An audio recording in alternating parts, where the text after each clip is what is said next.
Olá! Tudo bem com vocês? A nossa aula de hoje fala sobre astronomia. Vamos descobrir um pouco mais? Estou aqui com os meus amigos. Vamos apresentá-los para vocês já já. Fala pessoal, boa noite, tudo bem? Eu, Pedro Lucas, estou aqui juntamente com os meus amigos, a Maria e a Lara, aqui neste canto. Em cima aqui nós temos a Laura. E neste outro cantinho aqui, bem do meu lado, nós temos o Igor da Química. E nós quatro temos uma função muito importante, que é dar uma aula para vocês sobre a evolução das estrelas. Afinal, meu querido aluno, a gente poderia aqui falar sobre muitas coisas, mas é um assunto muito vasto e impossível de abordar em uma hora. Mas nós temos algumas questões que gostaríamos de tratar com vocês. E uma delas é, você sabe o que é a assinatura das estrelas? Você sabia que todos os elementos químicos que conhecemos são formados nas estrelas? Você quer saber como os cientistas conseguem identificar esses elementos químicos? Você sabe o quão longe a Lua está de nós?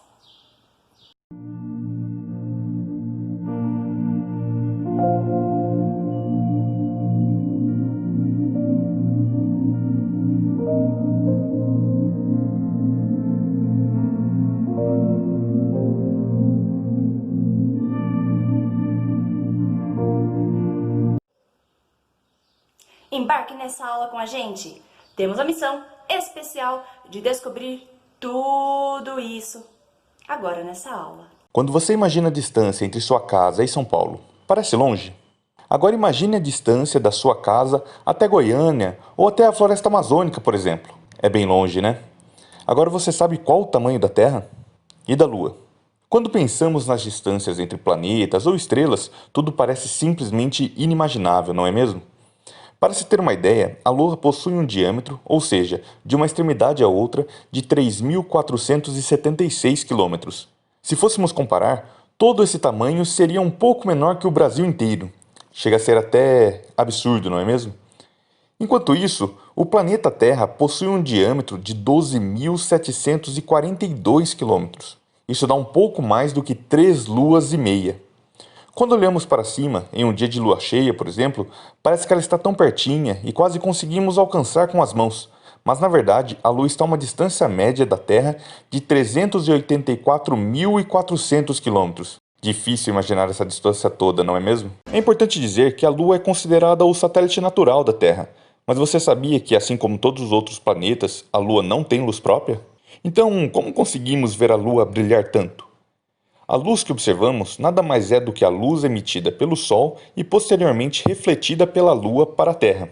Mas voltando nossa atenção novamente para a Lua, precisamos saber que ela não possui atmosfera, nem água ou sequer vida, de tal forma que encontraremos em sua superfície apenas crateras, muitas crateras. Para se ter uma ideia, e é até um motivo para não se encontrar vida na Lua, é que a temperatura pode variar de cerca de 105 graus Celsius durante o dia terrestre e pode chegar até menos 155 graus Celsius durante a noite terrestre.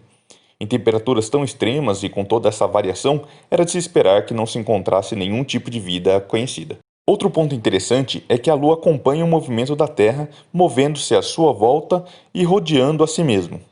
O fato de demorar o mesmo tempo, 27 dias e 8 horas, para completar uma rotação e uma translação ser exatamente o mesmo que a Terra, justifica o porquê a Lua sempre volta a mesma face para o nosso planeta.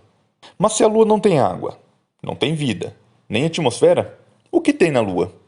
Aprendemos com as 6 viagens tripuladas que o tempo de viagem é de pouco mais de 3 dias. E a viagem lunar se tornou parte de nosso conhecimento coletivo. Hoje nós sabemos disso e podemos fazer essas perguntas graças ao projeto Apollo. Com a ideia de explorar o solo lunar, deu-se início em 1961, coordenada pela NASA, o projeto Apollo, que consistia em enviar naves tripuladas ou não para a Lua com o intuito de explorar o que lá havia. Em 1969, no dia 20 de julho, 2 tripulantes da famosa nave Apollo 11, que já foi uma das naves do projeto Apollo nos Estados Unidos, andaram no solo lunar e coletaram solo para análise. O astronauta Neil Armstrong, Ao descer do módulo lunar, foi o primeiro humano a pisar na Lua em 1969. O objetivo de explorar a Lua foi abandonado em dezembro de 1972 com o voo da Apollo 17. Os motivos para essa decisão foram tanto a falta de verbas cortada pelo Congresso, quanto o desinteresse da opinião pública estadunidense com o projeto. Ainda que tenha havido 3 missões tripuladas da Skylab que usaram a nave da Apollo e uma missão Apollo 18, essas não tinham como objetivo chegar até a Lua.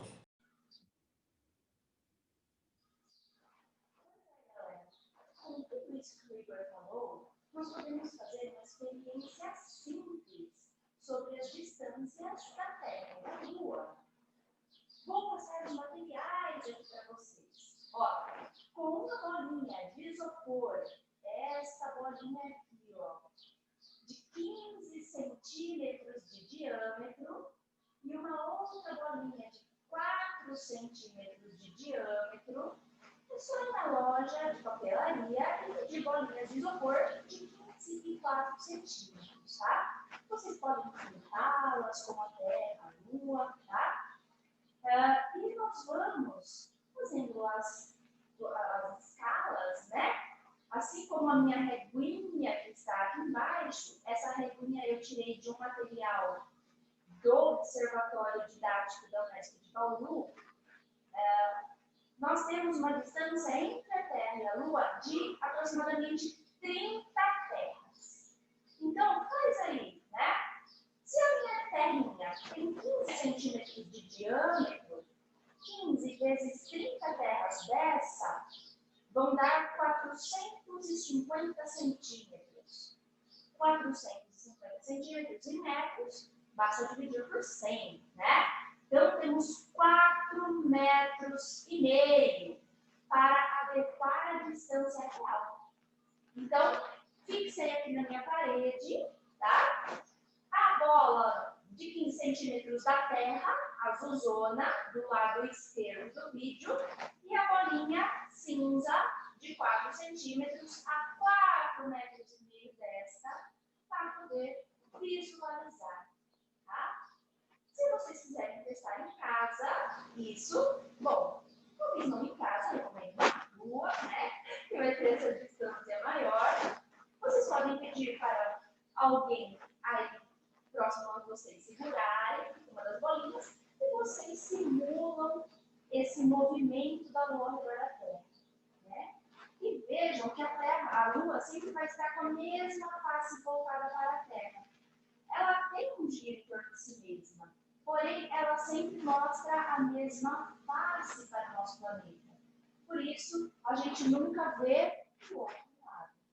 Porém, quando está em fase de lua nova, que nós aqui no planeta Terra não conseguimos visualizá-la, ela está sendo iluminada pelo Sol naquela parte que nos fica oculta. Então, cuidado com o termo. Não é lado negro, nem lado escuro da Lua. É lado oculto, que não vira para a Terra, que nós não enxergamos. Tá? Algumas vezes ele está escuro, porém, outras vezes ele está iluminado pelo Sol. Tá bom? Então, espero que vocês possam repetir essa experiência. Fica aí como uma atividade extra para vocês. Vamos para a próxima? Olá, pessoal! Eu sou Maria Lara e a gente vai falar agora sobre uma mulher muito importante para as estrelas e para todo esse cenário da astronomia. Tudo bem? Vou compartilhar a tela com vocês. Aqui. E essa pessoa, essa renomada mulher, é Cecília Helena Payne Gaspochin. Ela nasceu em 1900 e morreu em 1979. Ela nasceu em Wendover, lá na Inglaterra, e ela é filha mais velha de Edward John Payne e Emma Leonora Helena. Com 12 anos, ela se mudou para Londres e, aos 18, entrou para St. Paul's Girls' School, onde teve aulas com o compositor Gustav Holst, que incentivava a seguir numa carreira na música. Só que ela passou a se interessar numa carreira científica após ela conseguir uma bolsa de estudos em München. que é uma universidade que ela pertence a Cambridge, e onde ela estudou física e química. Então, em busca de uma carreira científica, ela se interessou por astronomia após ela assistir uma palestra do astrônomo Arthur Eddington sobre o eclipse de 1919, que serviu como uma das confirmações para a teoria da relatividade. Então, como ela era da Inglaterra, essa escola é de Cambridge, ela teve uma mudança para os Estados Unidos, depois dela ter terminado esse estudo, né? Então, agora sobre a mudança para os Estados Unidos. Mesmo ela completando os seus estudos lá na Inglaterra, ela não conseguiu obter o seu diploma. E isso aconteceu porque ela era uma mulher, e antigamente não se tinham muitos direitos que a gente tem hoje, né? Então, por isso que é muito importante a gente falar sobre mulheres que descobriram algumas coisas, mulheres importantes para determinadas situações, que é o caso da Cecília para a astronomia, né? Porque a gente tem uma situação de que, nesse caso aqui, a Cecília ela não teve nem o seu diploma de graduação, porque a Universidade de Cambridge, ela não concedia grau universitário oficial para as mulheres. Então, ela estudou durante a graduação dela inteira, né? E ela não conseguiu diploma, porque ela era uma mulher. E essa situação das mulheres conseguirem diploma na universidade, na faculdade, só foi mudar depois de 1948. Então, ela se mudou em 1923 para os Estados Unidos, em busca de novas perspectivas, né? E aí lá ela conseguiu iniciar o doutorado na Radcliffe College, que é uma instituição para mulheres pertencentes à Universidade de Harvard. E aí ela teve orientação do professor Harlow Shapley. Durante seu doutorado, ela aplicou a teoria da ionização do físico indiano Meghnad Saha na análise de espectros estelares. E ela concluiu que os elementos mais abundantes nas estrelas eram hidrogênio e hélio. Só que, no entanto, quando foram validar a pesquisa dela, né? Quando seus pares científicos foram validar a pesquisa dela, o astrônomo Henry Norris Russell, ele pediu para que ela retirasse uma parte da conclusão do trabalho dela. Essa parte dos elementos mais abundantes, que eram o hidrogênio e hélio. Porque acreditava-se na época que as estrelas teriam composições similares à da Terra. Então, por esse fator, ele pediu para ela tirar essa conclusão do trabalho dela. E aí, em 1929, 4 anos depois dela ter defendido o doutorado, o Russell, ele finalmente reconheceu que as conclusões dela estavam certas. E aí ele fez o quê? Foi lá e publicou um artigo no nome dele, na qual citava muito brevemente o trabalho dela, o trabalho da Cecília. O que fez que muitas pessoas acreditassem que o próprio Russell tinha descoberto que as estrelas eram compostas, na maioria, por hidrogênio e hélio. Então, assim, ela descobriu isso, né? Ela teve essa conclusão. E aí, uma pessoa chegou e falou que não, que estava errada, que era para ela tirar essa parte do trabalho. Ela foi lá e tirou, porque quando você está em minoria, você normalmente acarreta a fazer o que a minoria está pedindo, né? Então, ela realmente foi lá e tirou essa conclusão. E depois de um tempo, ele foi lá e publicou um artigo, dizendo que toda a teoria dela, só que ele dizendo. Então, por isso que todo mundo acredita que ele tinha descoberto que as estrelas eram compostas na maioria de hidrogênio e hélio. Então, os astrônomos Otto Struve e Zelta Zebergs descreveram o trabalho da Cecília como a tese de astronomia mais brilhante já escrita.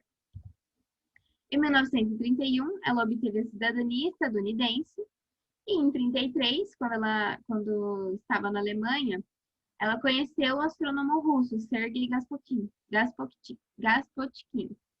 um exilado da União Soviética, e que ele pediu ajuda para ela, porque ele temia uma perseguição nazista na Alemanha. E aí ela ajudou, obtendo o visto dos Estados Unidos, e eles se casaram em 1934. Então, para quem não tem muito conhecimento sobre essas questões de cidadania, se você é um cidadão americano, se você casa com um cidadão americano, você automaticamente vira um cidadão americano porque você se casou. Então, a partir do momento que você termina ou se separa, você não é mais um cidadão americano. E nesse caso, ela ajudou ele, porque ela já era uma cidadã americana, né? Pelos fatos anteriores, de que ela foi para os Estados Unidos estudar e ela conseguiu bastante coisa lá nos Estados Unidos. Então, esse cara, o Sergei Gaspotkin, ele pediu ajuda dela para ele fugir da União Soviética. E aí eles se casaram para ela ajudar ele. Por ser mulher, Cecília enfrentou muitas barreiras até obter o cargo de professora em Harvard. Mesmo lecionando na instituição desde 1925, o reitor Abbott Lowell chegou a dizer que ela jamais seria nomeada enquanto ele estivesse vivo. Então, entre 1927 e 1938, seu cargo era de assistente técnica do professor Harlow Shapley, que até então ele era o diretor do Observatório de Harvard. E somente na segunda metade da década de 1950, tornou-se oficialmente professora e depois ela passou a ser diretora do observatório. Só que sempre com salários mais baixos do que seus pares homens. Então, a Cecília é uma mulher que representa muito da luta da mulher, de muitas situações. De que, primeiro, só pelo fato dela ser mulher, ela não teve uma graduação. Aí ela foi para um outro país para conseguir fazer um doutorado. Chegando nesse outro país, roubaram a tese dela, né? Roubaram o artigo dela, a conclusão dela. E, finalmente, ela não conseguiu ter a profissão de professora e profissão de diretora do observatório exatamente porque ela era mulher. Então, e sempre recebendo salários mais baixos que os homens. Então, a Cecília representa muita coisa no cenário de pesquisa científica envolvendo mulheres. Então, por isso que é muito importante falar sobre mulheres que conquistaram muitas coisas. É muito importante a gente saber quem são essas pessoas, né? E o legado que ela trouxe para a gente, ela tem várias publicações de livros, né, sobre estrelas de alta luminosidade, evolução estelar e estrutura das galáxias. Sua tese de doutorado também foi publicada em forma de livro sob o título Stellar Atomospheres. Ela inspirou mulheres a seguir na carreira científica, entre elas a astrofísica Joan Feynman, responsável por explicar o fenômeno das auroras. E ela faleceu em Cambridge, em Massachusetts, aos 79 anos, vítima de câncer. Então, para quem quiser saber mais sobre a Cecília, deixamos aqui alguns títulos e alguns sites. É só vocês pausarem o vídeo aqui, copia esses links e saibam mais sobre a Cecília, porque ela é uma pessoa muito importante no cenário da ciência e no cenário de mulheres na ciência. Então, ela é uma pessoa muito importante nisso. Tudo bem? Agora vamos para o próximo tópico.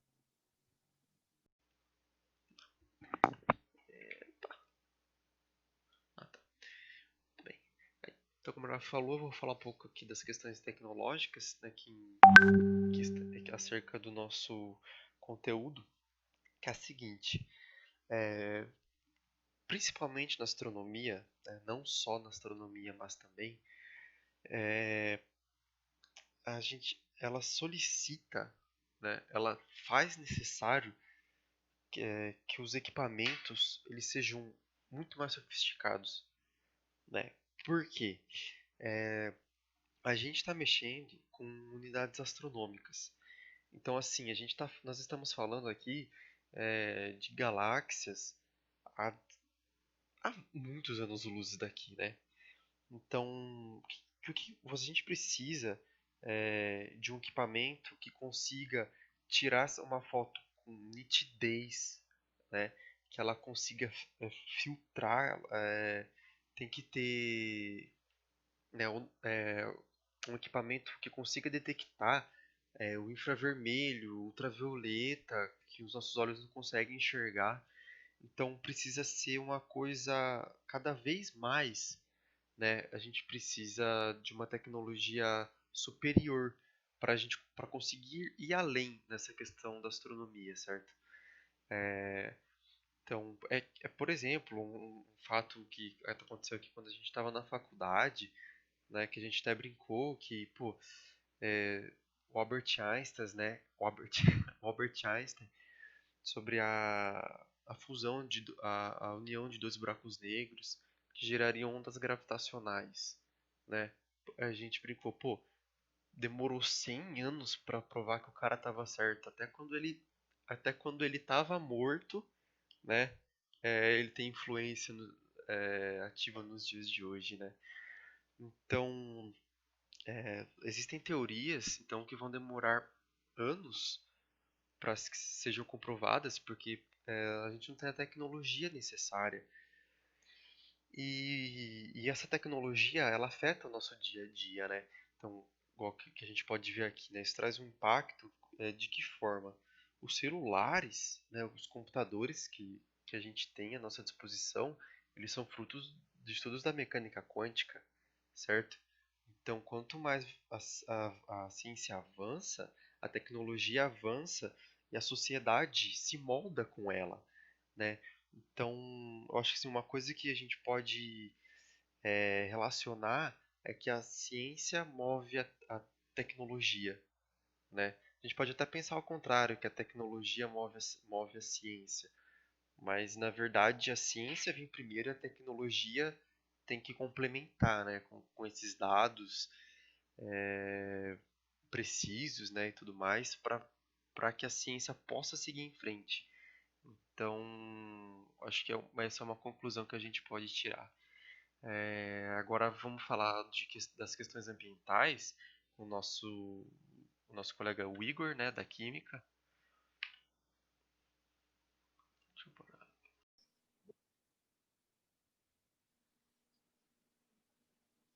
Galerinha, além das questões tecnológicas, também temos questões ambientais. Vamos pensar um pouco. A poluição no planeta Terra. Esse é um assunto muito debatido e vocês devem estar carecas de saber, né? Nós vamos pensar, sempre que a gente vai jogar algo fora, vou jogar uma roupa fora, vou jogar uma embalagem fora, parará, pensa, eu vou jogar fora, mas existe um fora do planeta?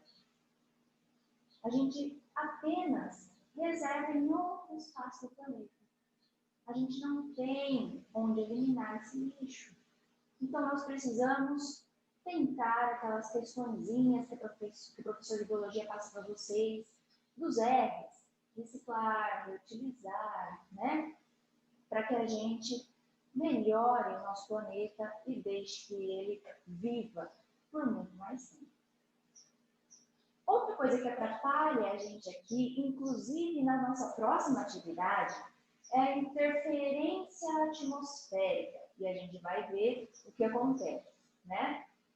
Em qualquer observação celeste, claro, em dias todos nublados e nevoados, a gente não consegue nem olhar para o céu, né?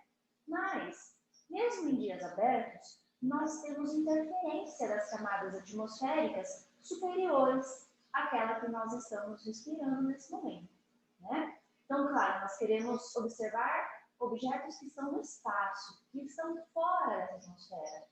E nós temos do nosso chão, aqui da superfície terrestre, até a camada mais externa de atmosfera, 100 quilômetros de gases.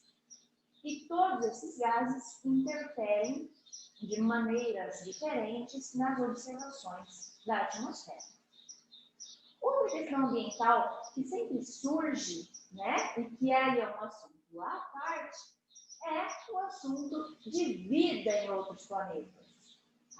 Será que algum dia haverão expedições que buscarão vidas em outros planetas, que farão contatos, que terão algumas simbologias, conversas e tal? Né? O que os cientistas sabem até hoje é que pode, né, as vidas mais comuns que podem acontecer por aí são as vidas micrométricas, né, as microbianas, ou seja, as menores formações possíveis. Não, claro, como as nossas, né, antropofórmicas. Porém, vai que aí a gente deixa para vocês, futuros cientistas, né? Galera, além das questões ambientais, eu trago para vocês questões sociais, abordando a nossa aula também. Como nós estamos falando de luz a partir dessa próxima experiência, nós vamos relembrar, se não houvesse sol, não houvesse luz, nós não teríamos vida no nosso planetinha, né? Porque a luz é a fonte da sobrevivência da vida. Se não fosse a energia proveniente do Sol, nós não teríamos formação de vida aqui no nosso planeta. Coloquei uma plantinha ali do lado, né? Para a gente lembrar da cadeia alimentar. Então, essa energia proveniente do Sol, a luz, provoca a fotossíntese lá nas plantas, que são os produtores. Essas plantas serão consumidas, depois, né, por alguns consumidores iniciais, depois esses consumidores serão consumidos por carnívoros, por onívoros e assim por diante, até chegar nos decompositores, que virarão novamente produto para os produtores, as plantinhas. Mas é um ciclo eterno, né? Um ciclo muito grande e que a gente só consegue estudar por partes. Então, se não fosse a luz que a gente vai estudar, não haveria vida aqui no planeta Terra. Também, como questão social, nós temos as descobertas relacionando a astronomia. Uma delas é a postura, como cidadão de sociedade, que nós devemos ter sobre as descobertas e como essas descobertas vão influenciar no nosso cotidiano. Como foram as descobertas da Guerra Fria, inclusive a internet, que perdura até hoje, a corrida do homem até a Lua, aquela guerra entre União Soviética, atual Rússia, e Estados Unidos, né? Todas aquelas transformações na sociedade que ocorreram em poucas décadas e que perduram até hoje e estão sendo mais desenvolvidas e mais atualizadas. Como uma outra questão social, eu não poderia deixar de lado nunca, é falar que a ciência é para todos e todas e qualquer um, né? Então, mulheres, como a gente viu, Cecília Helena, se não fosse as descobertas da Cecília Helena, nós provavelmente não estaríamos fazendo essa próxima atividade de assinatura das estrelas. Cientistas negras, que eram as calculadoras da NASA, que mandaram o homem até a Lua em 1969, sem computadores em mãos, né? Com computadores muito rústicos, fizeram os cálculos à mão. Essas mulheres merecem tudo, né, de bom que possa lhes, né, que o universo possa lhes oferecer. Enfim, todos esses papéis que, por muitas vezes, a gente vê os nomes dos homens, mas vamos lembrar, sempre antes, existem muitas mulheres que também são gigantes. Então, sempre que nós lembrarmos que a ciência é feita sobre ombros de gigantes, esses gigantes podem ser homens e mulheres.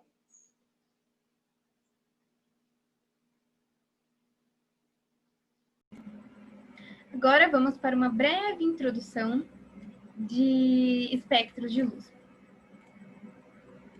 Aqui. Então, introdução sobre espectros de luz. Inicialmente, temos que um arco-íris revela a luz branca, que é a combinação de todas as cores. Em 1666, Isaac Newton demonstrou que a luz branca podia ser separada em suas cores componentes usando o prisma de vidro.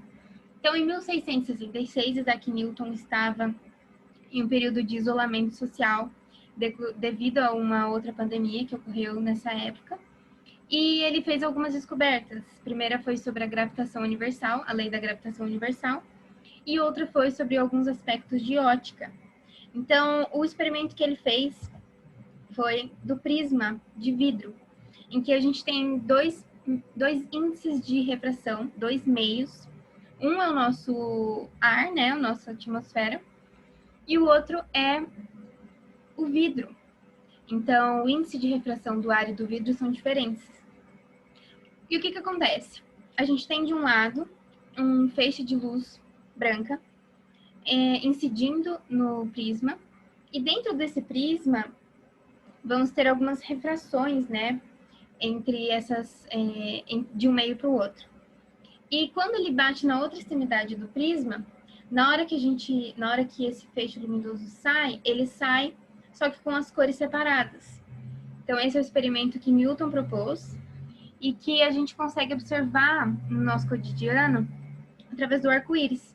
Só que o arco-íris, ele difere na questão do meio. Aqui no meio do prisma, a gente está falando de vidro. O meio do arco-íris, a gente está falando em gotículas de água. Então, esse mesmo experimento acontece, né, em diferentes proporções, nas gotículas de água que a gente tem no ar depois que chove. E os raios, eles entram dentro da gotícula, batem na outra extremidade dela dentro e saem em formato de arco-íris. Então, é esse princípio que a gente tem que entender que acontece no arco-íris, que é uma situação do nosso cotidiano. Não demorou, cientistas estavam usando essa nova ferramenta para analisar a luz vinda de diferentes fontes. Alguns cientistas olharam para objetos e gases aquecidos. Então, quando a gente tem aquecimento de alguns materiais metálicos, a gente tem essa luz provinda deles. Então, alguns cientistas foram para esse lado e outros foram para as estrelas e planetas. Por que as estrelas brilham? O que acontece com as estrelas? E todos fizeram observações e perceberam alguns padrões, mas levou por volta de 250 anos para que compreendessem as conexões. Então, esse estudo sobre luz em relação às estrelas e planetas não é de hoje, é um estudo antigo sobre os espectros, e ele tem por volta de 250 anos. Agora, Pedro, é com você.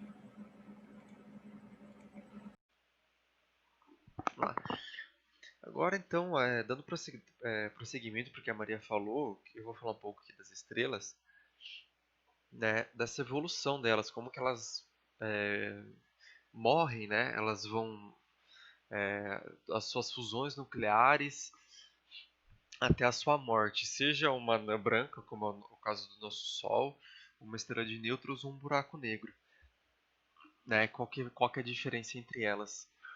Então, começando pelo nosso Sol, que comparado a outras estrelas, ele é muito pequeno, certo?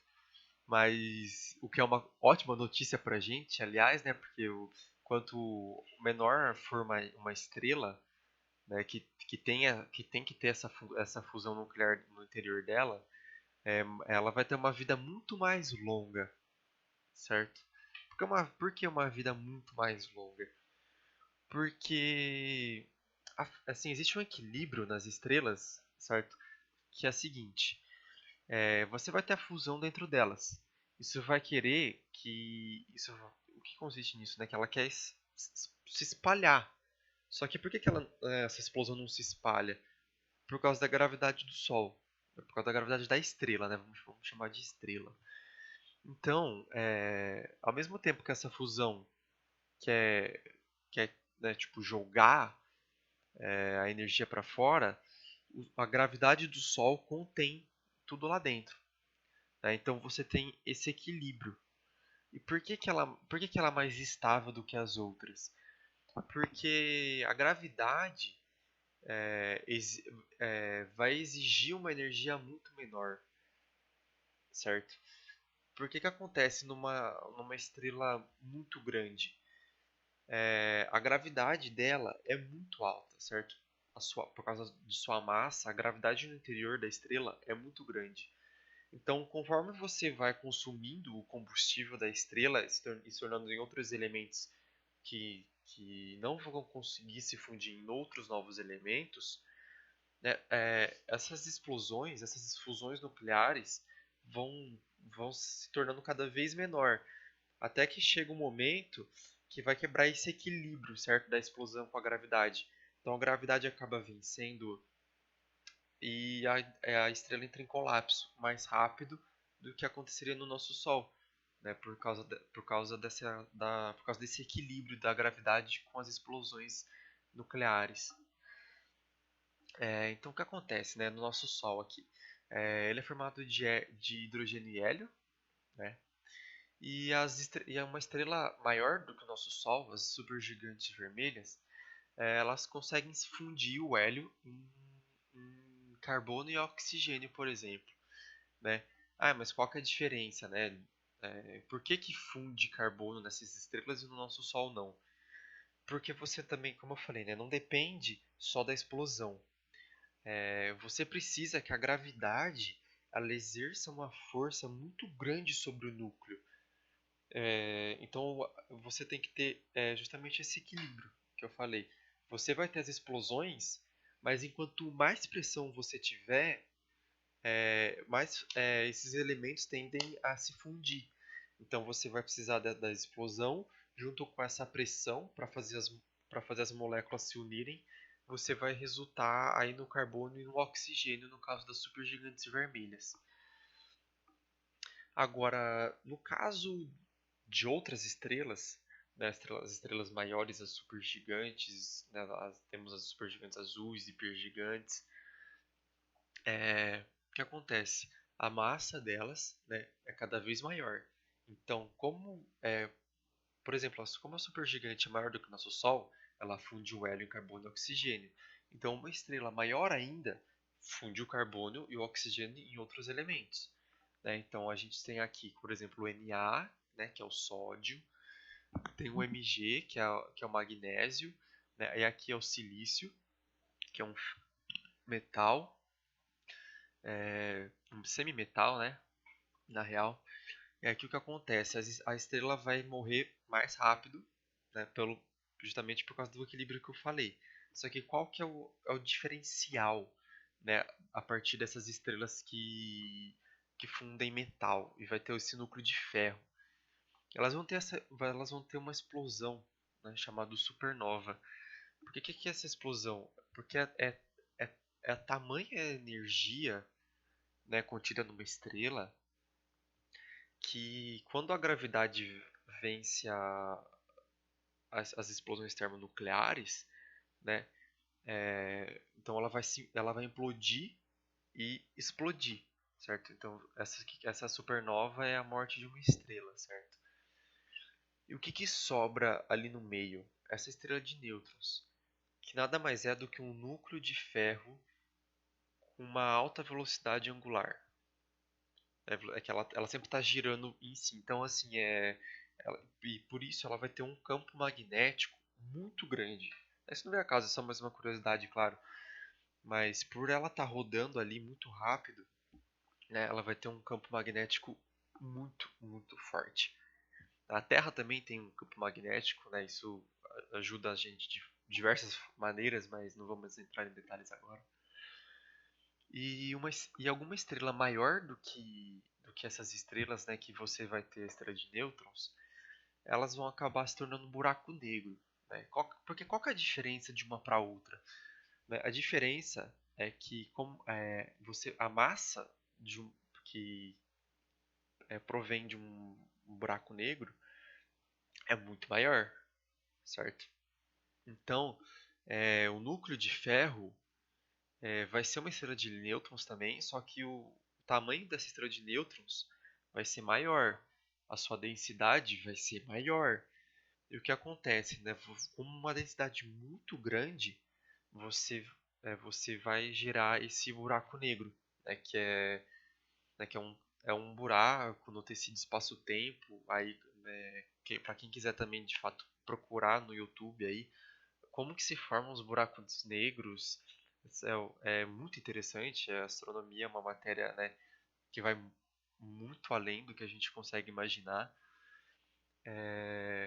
E é assim, né, então, que a evolução das estrelas. Então, o que a gente pode resumir aqui?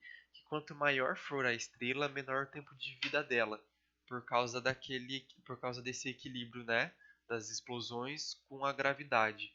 Então, a gravidade acaba vencendo aí as reações e a estrela, então, por si vai morrer. Então, ou ela acaba aí numa anã branca, ou numa estrela de nêutrons, ou num buraco negro. Agora a gente vai passar para Laura, que ela vai falar um pouco sobre como que foi descoberto esses elementos, como que foi possível nós, seres humanos daqui da Terra, é, saber o que contém nessas estrelas tão longe da gente, né? Então eu vou passar para você, Laura. E obrigado aí, gente. Quando nós falamos da assinatura dos elementos, nós vamos utilizar o espectro eletromagnético, sabendo que cada elemento da tabela periódica emite uma variedade de cores, que é chamado de espectro de emissão e tem essa carinha, tem essa característica. Olhem só, aqui é um elemento químico e vejam que essas linhas aqui, ó, são as linhas mais fortes, que são as linhas de emissão desse elemento químico. Então, a gente consegue fazer a leitura, é como se fosse um código de barras daquele elemento químico. Também existe um outro espectro para cada elemento químico, muito similar, que a gente vai chamar de espectro de absorção. É um espectro que nos dá o negativo desse espectro de emissão aqui de cima. Vejam que as linhas mais fortes aqui de cima, ó, elas vêm aqui embaixo como linhas faltantes. E fica pretinho, né? Fica faltante, fica em cor escura. Então, a gente vai imaginar isso como se fosse mesmo um código de barras daquele elemento, tá? Então, vou passar isso aqui sem as cores, tá? Para a gente não ficar se atentando muito às cores. Mas, antes de tudo, o que é esse espectro eletromagnético que você está falando? Vamos relembrar, turma. As ondas eletromagnéticas, que vocês estudam lá em ondulatória, tá? Possuem diferentes comprimentos de onda e diferentes frequências. E produzem toda essa gama, trocadilho, porque existe aí o gama, tá? Foi um trocadilho, tá? Bem ruim. Aqui no nosso espectro eletromagnético, tá? Então, vai produzir toda essa gama aqui de tipos de onda, tá? Eletromagnética. E vejam que as ondas que a gente enxerga são só um tequinho, só um pouquinho do espectro no geral, tá? Então, temos lá, ó, ondas que têm frequências muito altas, ou seja, que têm comprimentos de onda muito pequitiquinhos. São radiações cósmicas, radiações gama, raios X.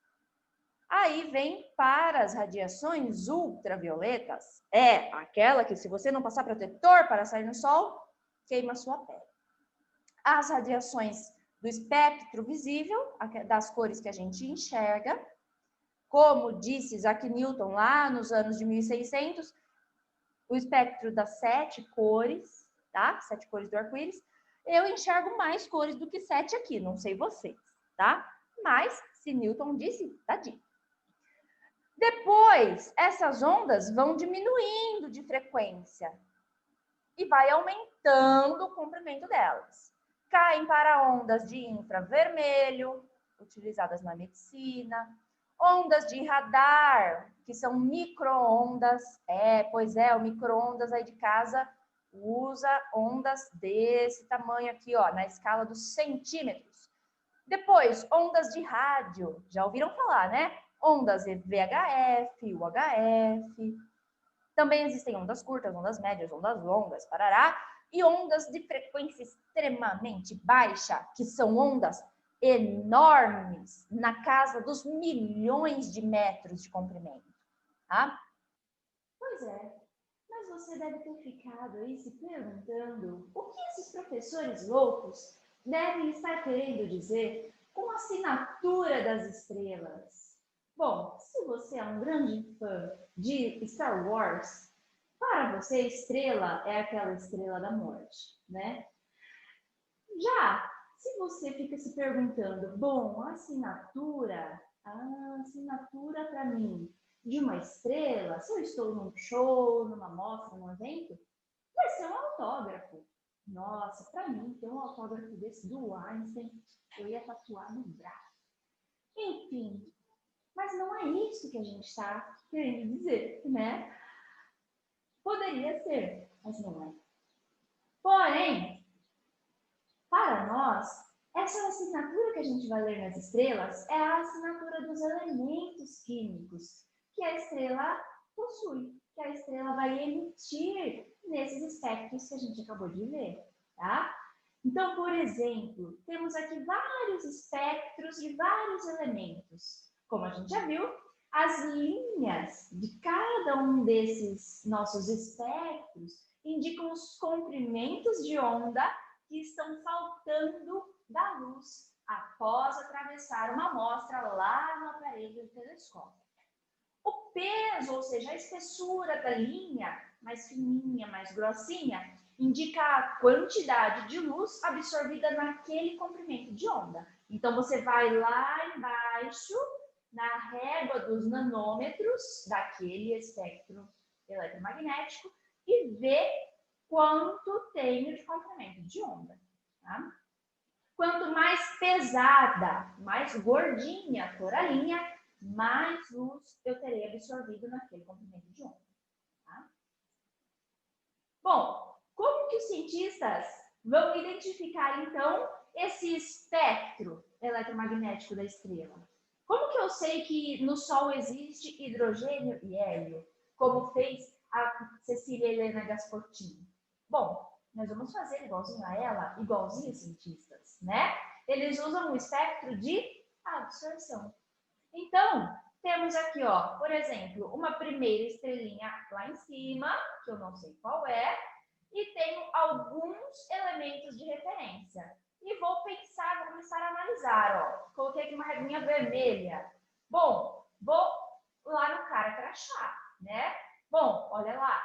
Essa linha, um pouco para lá do 400, com essa espessura, bate, né? Mas para o hidrogênio tem que ter todas essas linhas. Então, 1, 2, 3, e depois aquela outra espessa, depois dos 650 nanômetros. Bateu. Essa estrela tem hidrogênio. Porém, essa estrela tem hélio? Não. Essa estrela não tem todas essas linhas aqui, né? Essa estrela tem lítio?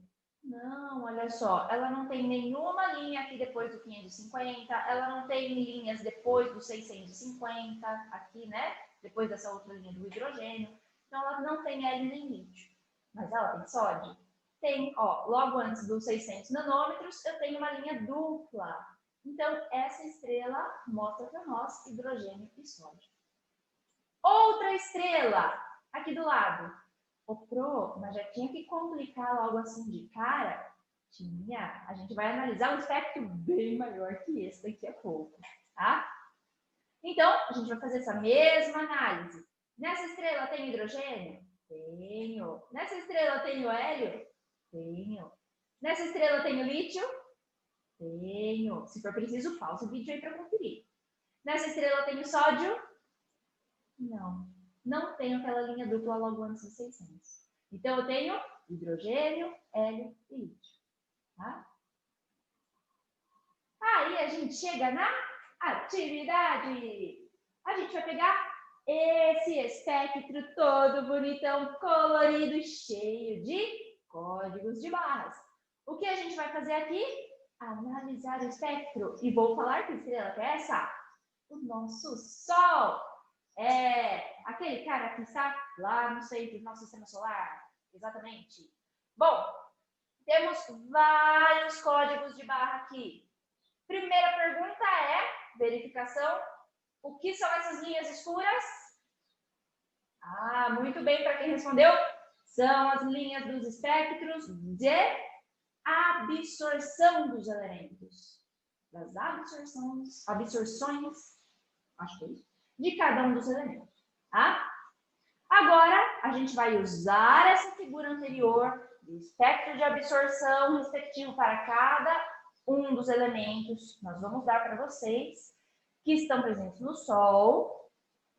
E vai ter aí uma diferençazinha dos elementos A e B. Quem são esses elementos A e B? A gente já vai discutir já, tá? Mas vocês vão achá-los e depois a gente volta e discute quem é ele. Quem são eles, tá?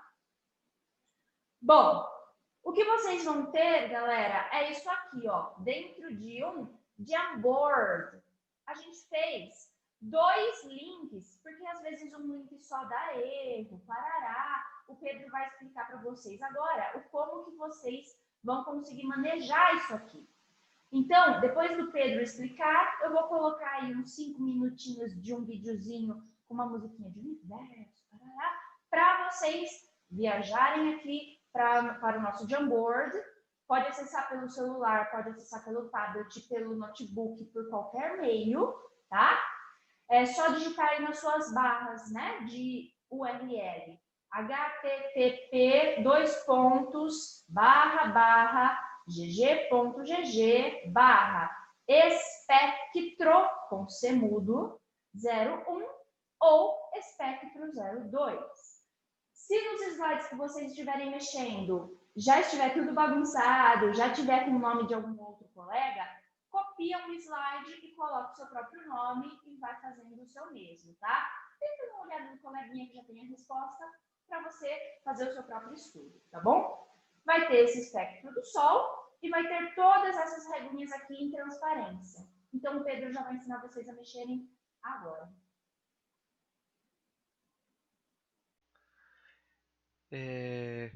Muito bem, agora sobre os exercícios que a Laura ela mostrou para vocês, como que vocês podem fazer isso, né? A gente tem uma ferramenta aqui do Google que é muito legal porque ela é bem interativa, né? Que é o Jamboard. Como que ele funciona, né? Se você ver lá nas questões, né, que a gente vai ter essas linhas aqui de cada elemento, o que a gente faz para descobrir, né? Então, por exemplo, aqui nós temos todos os elementos que foi falado lá nos exercícios, né? Então, o que acontece? Para você conseguir saber qual que você simplesmente você pode arrastar, né? É bem legal, é meio que um PowerPoint que você pode editar. E isso aqui não interfere, cada um vai ter o seu, tá? Porque isso vai logar com a conta do Google, né? Então vocês têm que arrastar o elemento, né? E ir testando um por um para ver qual que dá certo. Só que o que vocês têm que fazer, tá vendo? Vocês vão ter que tentar acertar a escala, né? Ó, né? Então deixar os 700 nanômetros com 700, 650 com 650 e por aí vai. Uma coisa bem legal também é que para não ficar aquela bagunça, uma coisa que vocês podem fazer se quiserem também é, por exemplo, vocês vão deixar o oxigênio aqui, né, o O2, vocês vão deixar aqui na escala, né? Aí o que vocês podem fazer? Aqui em cima, ó, tá vendo? Expandir barra de frames. A gente criou 11 slides para vocês mexerem, tá? Eles vão ser independentes. O que você fizer em um não vai alterar no outro, né? Então, se a gente vier aqui, ó, eu tô aqui no slide 1. Então, eu venho aqui para o slide 2, né? Fui para o slide 2 e começou tudo de novo. Aí eu posso jogar aqui o Na, né? Vou jogar aqui ó, o sódio. Aí agora eu quero fazer para o cálcio. Então eu posso vir aqui no 3, né? E fazer isso aqui para o cálcio. Aí a gente faz isso aqui para o cálcio. Aí, ó, quando a gente volta pro 2, o Na tá aqui. E quando a gente volta pro 1, o O2 ainda tá aqui. Né? Caso você queira, não sei, por algum motivo adicionar mais slides, né? Você clica aqui. Eita, eu acho que eu passei demasiadamente aqui. É só clicar nos 3 pontinhos, né? Aí vocês clicam em duplicar slide, que ele sempre vai aumentar mais um. Em relação ao slide que você fez antes, né? Então, se a gente vem aqui, por exemplo, no 1, né, que tem um ou 2, você vem aqui, duplica o slide, vai duplicar um igualzinho, né, ó, né? Então, é uma ferramenta bem legal para vocês fazerem. E em relação aos exercícios que a Laura mostrou ali, vocês podem só clicando aqui e irem, né, e vocês vão colocar aqui o que que é, por exemplo, é o O2, né, é o sódio. Aí aqui vocês respondem pra gente. E para vocês terem acesso ao Jamboard, né, vou pedir que vocês entrem aqui nesse site, né, para ficar mais fácil para vocês. Nossa. Vocês vão digitar aqui, né, na barra de pesquisa, né, isso daqui, ou esse daqui também, tá? Os dois na realidade, para vocês poderem estarem realizando as atividades, né? E muito obrigado então aí, pessoal. Acho que vocês não vão ter dificuldade pelo Jamboard, é muito fácil, tá? Mas não deixem de fazer as questões, tá? Que a gente vai ver elas, tá? Nós gostaríamos que fizessem bonitinho.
esperando esse momento. Claro, todo mundo quer conferir o gabarito, né?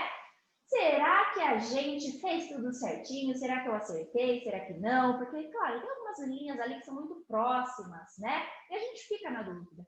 Não tem problema. Então, se for preciso, pausa aí o vídeo da nossa aula e dá uma conferida, o gabarito está aí do lado. Mas eu disse que tinha um elemento, que era aquele elemento que estava nas linhas A e B, que tinha um comentário peculiar. Note que aquele elemento, vocês conseguiram encontrá-lo pelo espectro do oxigênio, do gás oxigênio O2. Existe oxigênio em forma de gasosa, em forma de gás, lá no Sol, gente? Não. Ele aparece porque, lembra lá da questão ambiental que eu falei para vocês, que tinha uma interferência da nossa atmosfera nas nossas observações? É aqui que atrapalha, tá?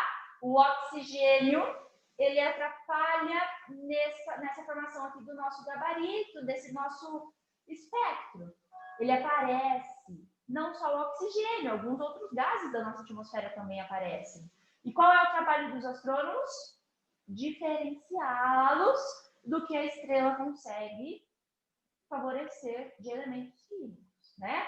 Estrelas comuns, como o Pedro nos mostrou anteriormente, elas conseguem formar elementos pesados até o ferro. Mais do que isso, moléculas como o O2 não serão formadas, tá? Então, a gente precisa prestar atenção. A leitura de vocês provavelmente estava correta, né? Mas tinha esse adendo aqui que eu não poderia deixar de passar com vocês, tá? E, gente, claro, deixei ela toda cor-de-rosa aqui no canto. A gente não poderia deixar de agradecer a essa mulher maravilhosa, Cecília Helena, por ter nos proporcionado esse estudo. Porque lembrando lá da história dela, que se não fosse ela ter observado hidrogênio e hélio nas estrelas, nós não teríamos descoberto os outros elementos, provavelmente, das estrelas, né? Então, olha a importância dessa mulher, desse mulherão aqui, cientificamente falando, e que a gente vai ter que levar esse nome para a vida. Galera, não deixem o nome dela morrer, tá? Cecília Helena Paine Gaspotin. Não deixem o nome dela morrer. Para o nosso grupo, nossa atividade chega ao fim. Uma hora tem que chegar ao fim, né? Tudo que é bom dura pouco, não é mesmo? Galera, muito obrigada por terem participado dessa aula com a gente. Foi tudo feito com muito carinho. Nós nos dedicamos muito para que vocês tenham tido essas informações de uma forma bem legal, bem diferente, né? Mesma distância, com essa interação. Estamos à disposição aqui nos comentários, tá? Se vocês quiserem deixar comentários, nós vamos responder com todo o carinho do mundo, tá? Fiquem com Deus. Vida longa e próspera para todo mundo. Obrigada, professor Lang, por essa brecha na sua aula. Até.